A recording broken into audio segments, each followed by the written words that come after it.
Bonjour. Le déploiement en Haïti d'une force armée internationale spécialisée se déroule comme un fait, dont la particularité est qu'il ne s'agira pas de casques bleus de l'ONU ou de troupes régulières d'aucun autre pays.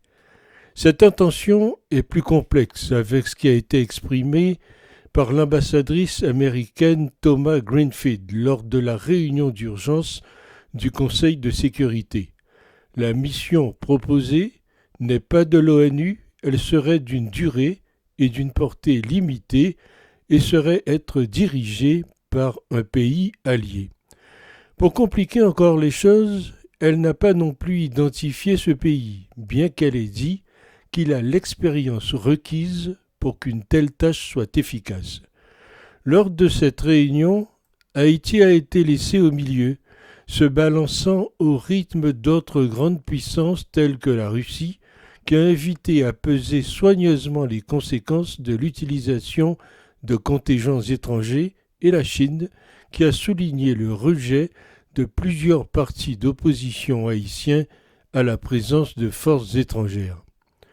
Le débat porte sur la mobilisation d'une force armée internationale spécialisée pour aider à améliorer la sécurité afin que l'aide humanitaire d'urgence puisse être acheminée à des millions de personnes, mais peu est dit sur l'avenir immédiat, sur ce qui viendrait après.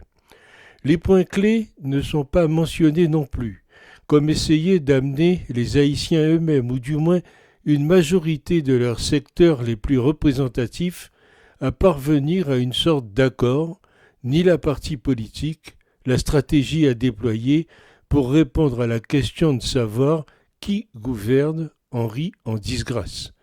Il n'est fait aucune mention d'un itinéraire de reconstruction, ni de l'approche ou des moyens pour faire face à la crise humanitaire, eau, médicaments, vivres, déminage des aéroports et des ports. Une force armée extérieure à l'ONU, même si elle agit pour le compte d'un pays ami, est difficilement légitimable au regard du droit international. Il n'est pas non plus expliqué s'il négociera une reddition des bonnes armées ou les combattra. Mais ce que personne ne précise, c'est si cette intervention armée viendra défendre les intérêts du peuple haïtien, si elle favorisera l'institutionnalisation ou simplement rétablira la même situation de misère, d'injustice et d'inégalité qui prévalait avant que la crise ne s'aggrave.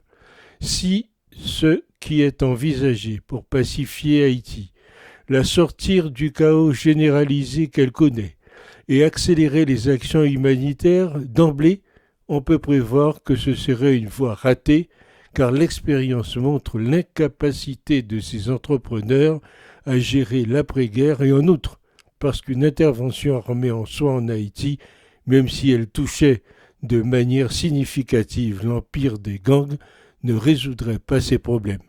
Et la question de savoir qui gouverne est toujours en suspens, parce que nous supposons qu'il ne s'agira pas de bottes étrangères.